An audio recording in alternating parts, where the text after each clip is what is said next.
même si le MCO est 12e au classement général, très loin par rapport au leader l'USM Alger. Et oh, quel but! Toi, c'est peut-être le premier but!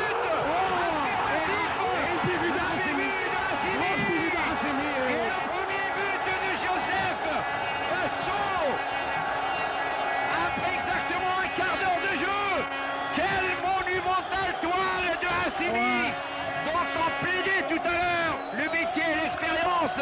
Oh là là là là, quel PV incroyable d'un garçon qui a fait tous les terrains d'Algérie et certains d'Afrique et qui, alors qu'il pouvait intercepter facilement le cuir, a voulu jouer la relance de son pied.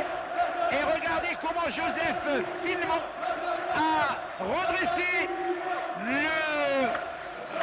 la déviation de Daoud Sofiane. Oui, bon, il était présent, c'est vrai que ses qualités, Joseph, moi je l'ai vu une fois. Et on appréciera aussi la présence de Daoud Sofiane, qui avait redressé le cuir à la suite de cette tentative de passe de la part de Hassimi, alors qu'elle ne s'imposait absolument pas.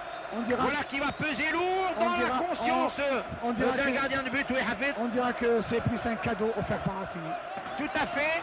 1-0 après un quart d'heure de jeu pour le MC Oran face à l'Asmo.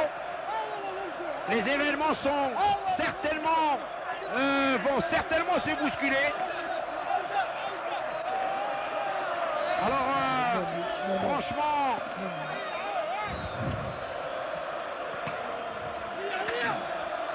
et touche de Théophile.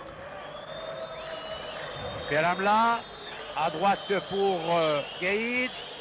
Gaïd tente le déboulé, le dribble, il est arrivé à passer un adversaire, il a mis du temps pour centrer la tête de Hanister, comme toujours. Et voilà l'égalisation. La tête de Hanister, c'était parfaitement bien joué de la part de Gaïd.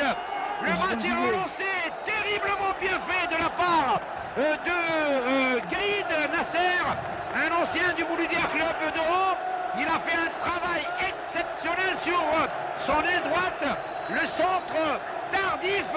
C'était en fait Hafid Tasfaout. Il avait donné le temps à Hanister de se placer. Et encore une fois une tête irréprochable, on la revoit sur les 6 mètres. Parfaitement bien. Il a mis douelle bien, il a mis douelle bien, c'est ça.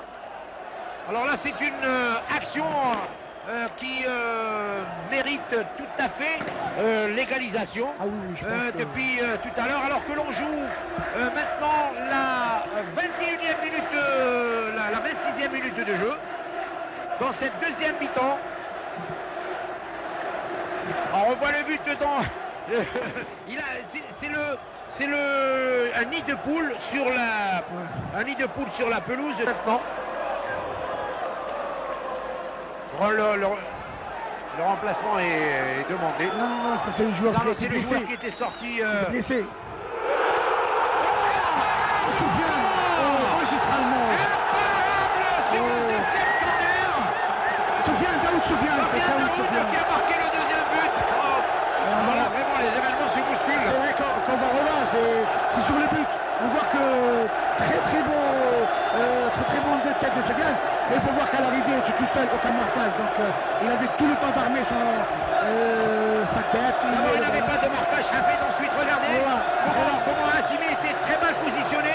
Le temps de revenir, c'est effectivement Daoud Sofiane. Une tête extrêmement bien dirigée sur le poteau droit. En plus, ce que je trouve ce que je trouve anormal peut-être chez l'Asmo, c'est vrai qu'à la rigueur, on ne met pas deux joueurs au poteau. Le premier poteau, à la rigueur, il faut y avoir toujours quelqu'un. Ça, ce que je vois chez Hassimi, il veut prendre l'initiative de rester tout seul dans les bois. Sur un corner, c'est un peu dur.